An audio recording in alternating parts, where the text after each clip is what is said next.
Warning, the following audio transmission will forever change your outlook on society. You will no longer believe the narrative. You are about to wake up and see things for what they really are. News, facts, and opinions. This is the Doom Daily Show. Ladies and gentlemen, welcome to the Doom Daily Show. I am your host, Jester Dooms. The email, doomdailyshow@gmail.com. Everywhere on social media at Jester Dooms. The website, www.jestersvoice.com. Don't forget to like, share, subscribe to the show. Leave us that 5-star review. And make sure to give me that IRL, that 1 week IRL, that 1 week in real life interaction where you tell a friend or a family member or somebody about the Doom Daily Show. All right. So a lot of you have listened and you've jumped over and have been downloading on the new platform under the new name and whatnot. And for that, I thank you. And you should thank yourself because this is helping you out. Because don't act for a second like you don't, that sometimes this show doesn't make your day a little bit better. Or that it brings a smile to your face or a tear to your eye. Don't tell me I'm not emotionally pleasuring you to some extent every day when you hear this show. Molesting the fuck out of your eardrums. That's how I do. That's how I do. Anyway, I hope everybody is having a lovely Tuesday, February 3rd, 2026. 2026, man. Wow. Fucking wow. This year is off to a bang. It's 2 days ago. I can't go into great detail about this story, but I'm just going to just skim across it without giving any detail, mainly due to the respect and privacy of my wife, because I love her. I love her and I care about her deeply, and I don't want to put things out there that she would not be comfortable with. But basically, long and the short of it is, some shell-shocking news came in. A family member has since passed on, and this is requiring us to do some traveling really, really far away. I'm going to be spending a long time in the car. She's flying ahead of me. I'm going to meet her there a couple days after, start getting affairs and orders and things. But just another like low blow of 2026 already. Second month in. Well, actually, the event took place in the first month of the year. We had just discovered this. Anyway, long and short, guys, I say all this to tell you that next week's episodes may be scarce, if any at all. I might be off for a week because traveling, managing kids, not having a place to really go to record, being out on the road. I just don't like, I'll take mics and shit with me, but I just don't know if I'm going to have the time nor the privacy to sit down and do the show. And then, there is research that goes into the show too. And that's kind of a debacle with travel, because usually when you're traveling, you're having such a good time that, you don't really stop to sit down and read through a bunch of articles and figure out what you want to cover on the show and what's piquing your interest. And like, you usually just don't. So, and I don't have, like, there's not an office that runs the Doom Daily Show. It's like, no, it's me and producer Scooter. Okay. So we don't have a team of writers or topic pickers or think tank guys that are like, oh, Dooms, you need to talk about this topic this week and make sure you hammer home this part about it. And here's your lines for the show. Like, no, it doesn't work that way. Part of me wishes it did work that way. Like, I wish we had writers. I wish I had a handful of writers that wrote topics and for the show, things that they know I would be interested in. Like, I would love to wake up and get a text message and be like, dude, I just listened to today's show and, it's fantastic, or listen to one show this week or whatever and be like, hey, I've got a topic I think you might be interested in. It's this happens here, there, blah, blah, blah, the when, who, what, where, when. And then I could be like, yay or nay, and they'll be like, okay, we'll write you up something. And then I just get an email, boom, with a 5-minute talking point for a segment. Like, that'd be sweet. That'd be fucking badass. I hope you all are having a good Tuesday.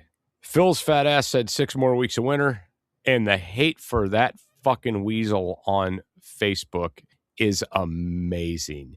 People are so pissed off about this stupid ass groundhog. It's unreal.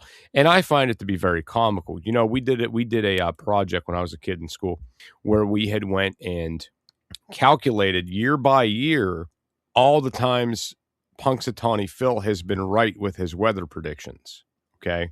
And Punxsutawney Phil's accuracy was coming in very, very low, like a 55%. So by our standards and how we did things, we found out Punxsutawney Phil would have got a failing grade.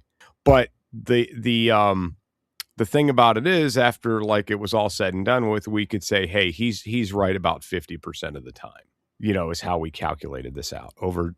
I think we did the data over like a 20-year time span or something like that, and that's what we came up with. But anyway, so this little fucker does not. It's all mythical. Like, he does not control the weather. He does not accurately let you know. There's no groundhog intuition that's going to suggest whether we're going to get an early spring or have a late winter. Like, there's none of that. The shit's fucking fictitious. It's a gimmick. It's a scam that somebody thought up one day for groundhog awareness because, you know, GLM, Groundhog Lives Matter, I guess. I don't fucking know. It's just stupid. But I guess it brings joy to the older generations because back then you didn't have all the flashy things happening. Like, there was no fucking internet when that shit started. You got a couple, I don't even know if you had fucking TV channels yet. Like, fuck Phil. Okay, that's all I'm saying. Fuck Phil. It's a bullshit tradition. We'll be right back after these messages. Can't get enough of Jester Dooms? Check out his other show, It's Doomsday Podcast, available on all podcast platforms. That's It's Doomsday Podcast. Back to the show. Ladies and gentlemen, welcome back to the Doom Daily Show. I'm your host, Jester motherfucking Dooms. The email, doomdailyshow@gmail.com. Everyone on social media @Jester_Dooms. I'll tell you, with all the current turmoil that's going on in my daily existence, I really don't know if I want to fucking read anything or not. Like, I really don't. But I think we will, I guess. I don't know. Fuck it, Scooter. Fuck it, Scooter. What are you doing over there? What is that? And why do you have a toothbrush? That's not going to work. It's not working. Stop. Fuck it, whatever. Keep having fun with your toothbrush. Okay. Chinese hospital ship touring Latin America suspected to have military objectives. All right. So, on the Epic Times, a Chinese ship's ongoing tour of several Latin American countries is a medical service mission, according to Chinese authorities. But the ship's recent visit to Brazil heightened concerns that the hospital ship's mission is more than humanitarian, after Brazilian authorities were prevented from inspecting the vessel. When the ship, dubbed the Silk Road Ark, reached Rio de Janeiro in early January, Brazilian authorities raised concerns that it was providing medical care without local authorization. Others feared that the unauthorized care could be a cover for information gathering or espionage. Concerns about the visit comes alongside increasing U.S. attention to the region, the reveal of the Monroe Doctrine under U.S. President Donald Trump, and the capture of Venezuelan dictator Nicolas Maduro. Meanwhile, Chinese state broadcaster CCTV in December 2025 showed war games with People's Liberation Army simulating combat near Cuba, the Gulf of Mexico, and the Caribbean. According to experts in Brazilian authorities who spoke with the Epic Times, the objective of the tour could be linked to Chinese military buildup in the region in anticipation of a future direct conflict with the United States. It is clear that the hospital ship, the Silk Road Ark, is part of the Chinese naval forces. In other words, it's a military ship, even though it is a hospital ship. Evan Ellis, Latin American research professor at the U.S. Army War College, told the Epic Times. All right, so if you ever listen to my other show, it's Doomsday Podcast, and if you don't know what that is, you should be listening to it, okay? I have talked extensively on that show about a potential war with China, okay? And I have talked a lot about how we would be decimated by China in multiple facets. Now, if any of you guys out there have ever listened to any of those episodes and you have any recollection, I do tell you that our greatest advantage we have is the home field advantage. The closer we get to fighting a war with China to their nation, the closer we get to their shores, the less likely we are to win. Okay. Now, China is not stupid. The China's People Liberated Army is a force to be reckoned with when it comes to, numbers, skill, hand-to-hand combat. Like our veterans might kick some of their asses, and our active military members would probably kick some of their asses. But when it comes to just overall numbers, I'm sorry, Mr. Hillbilly that lives in the woods with a 30-odd six that has type 2 diabetes. Dude, you're not going to be much use against these guys. All right, they know that. And they've also been data gathering for years. So there's also that. Now, it's my opinion that if they were to start a war close to us, they would in fact lose. However, if we had the split forces up and say fight here in the U.S.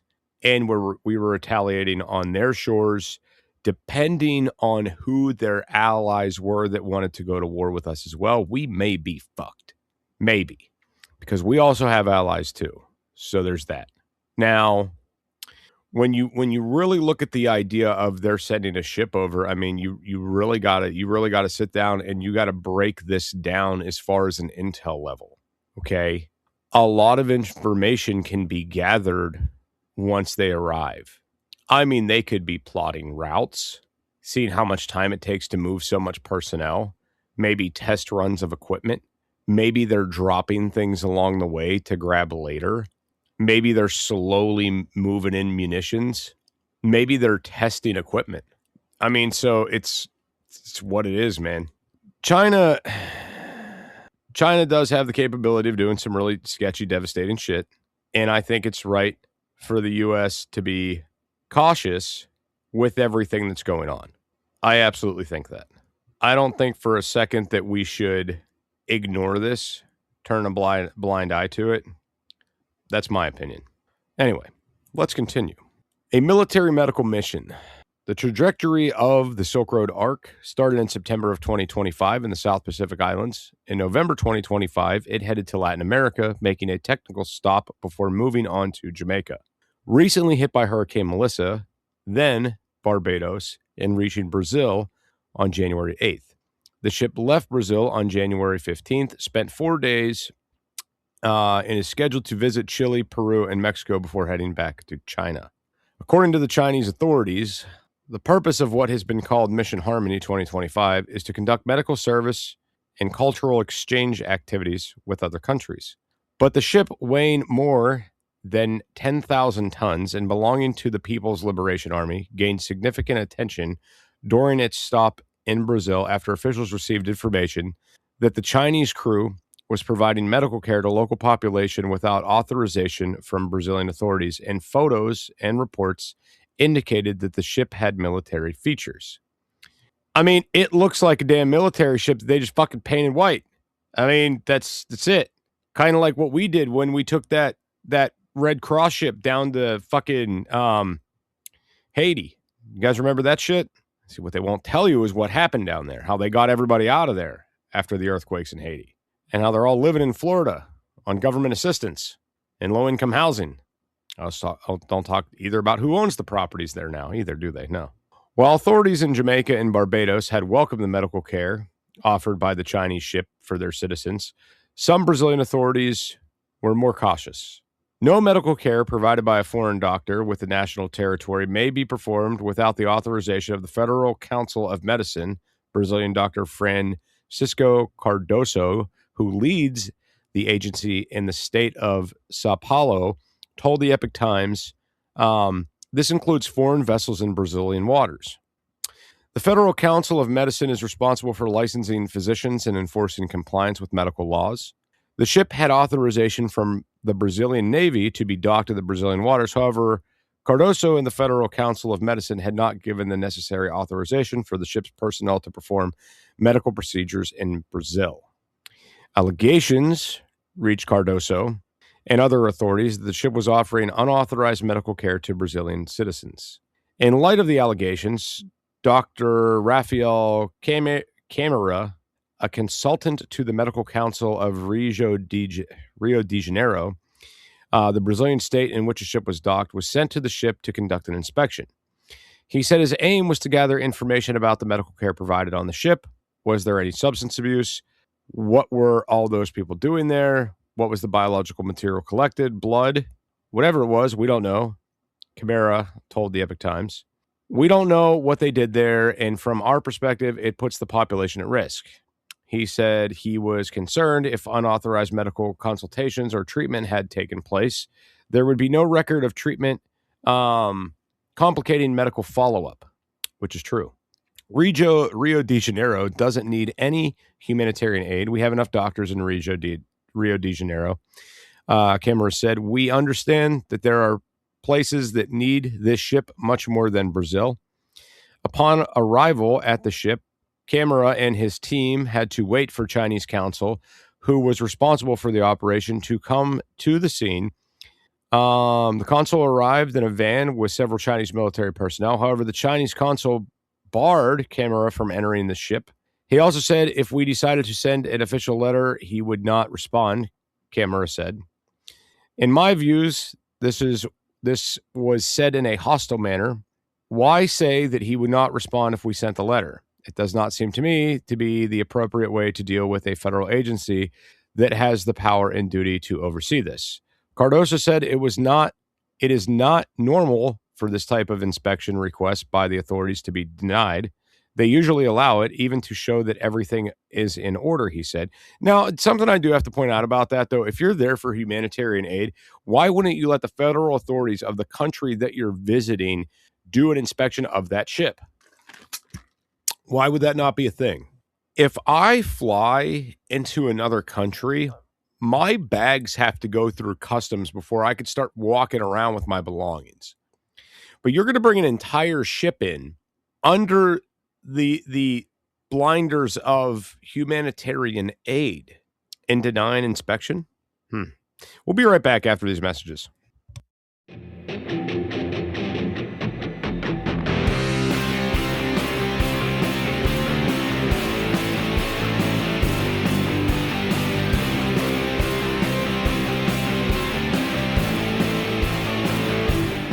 Jester from It's Doomsday Podcast and the Doom Daily Show here.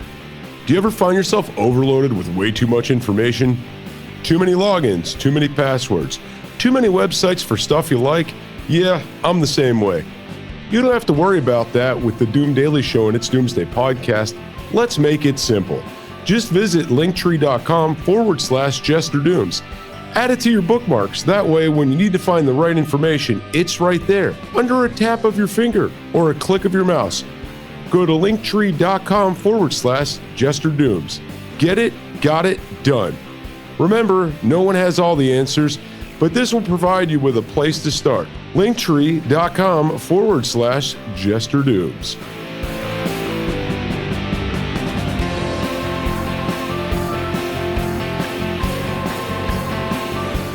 And now, on with the conversation. And here's Jester.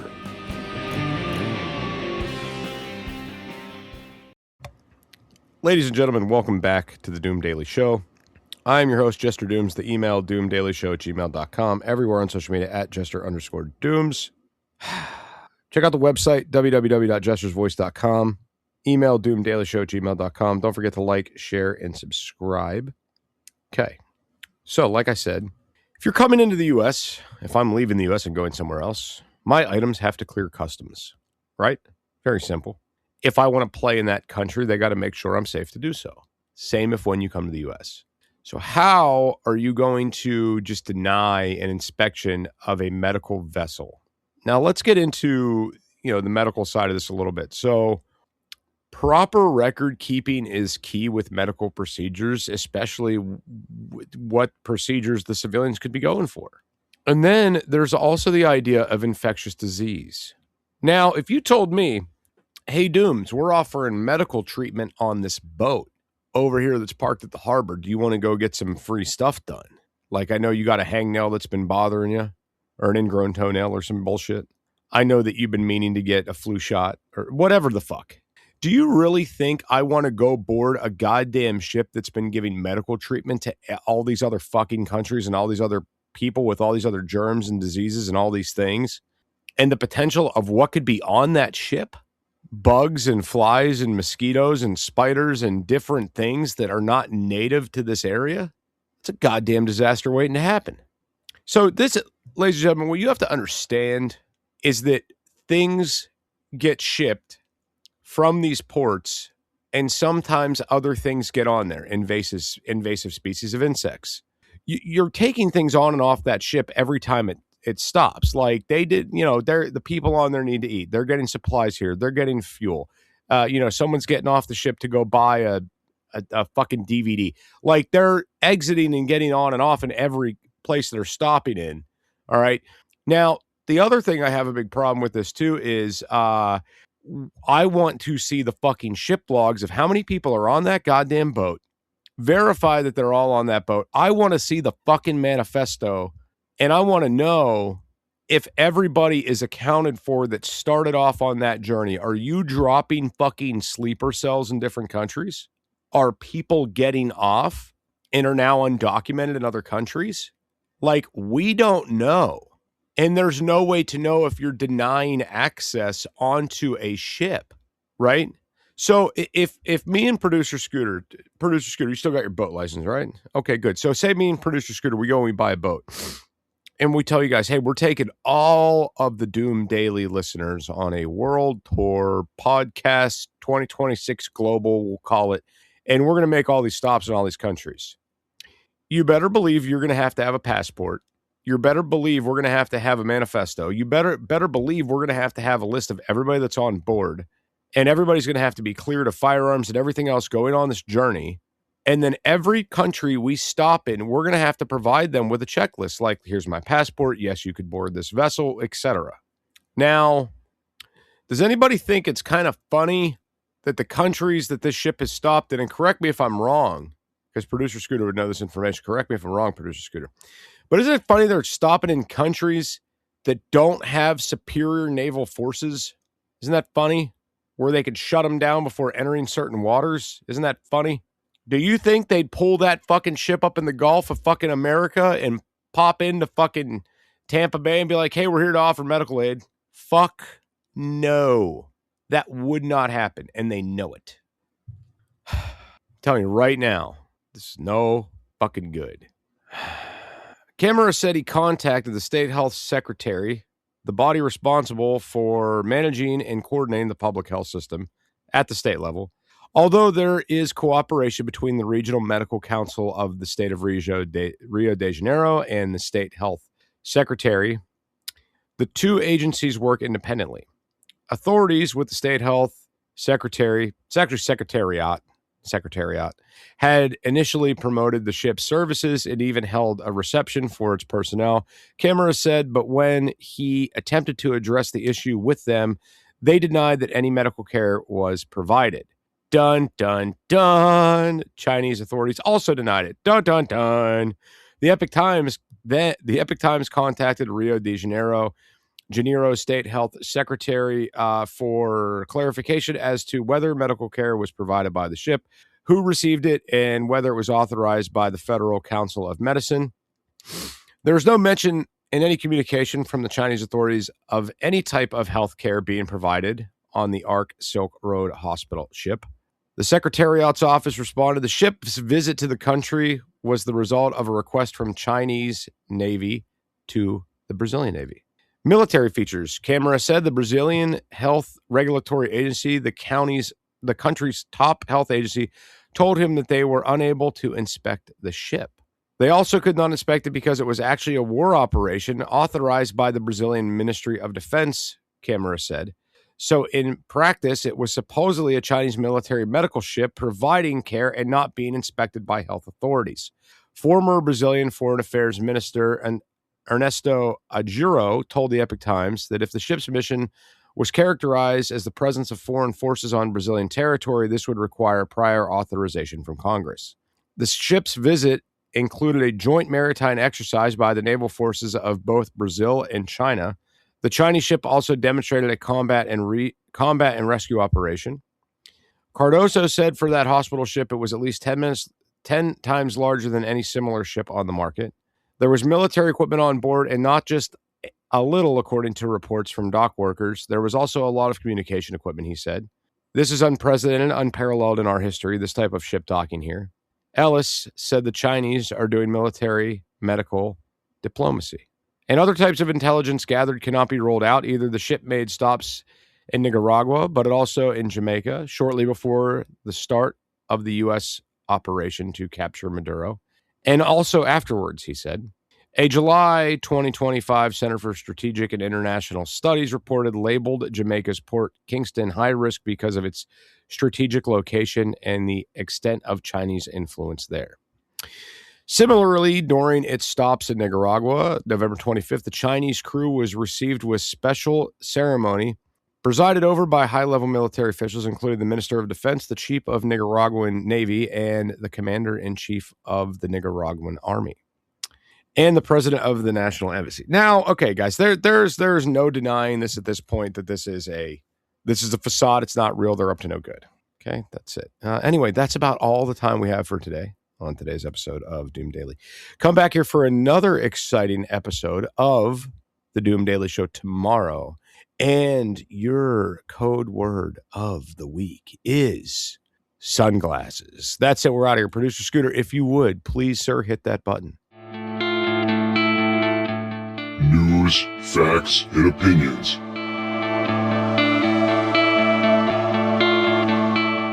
This is the Doom Daily Show.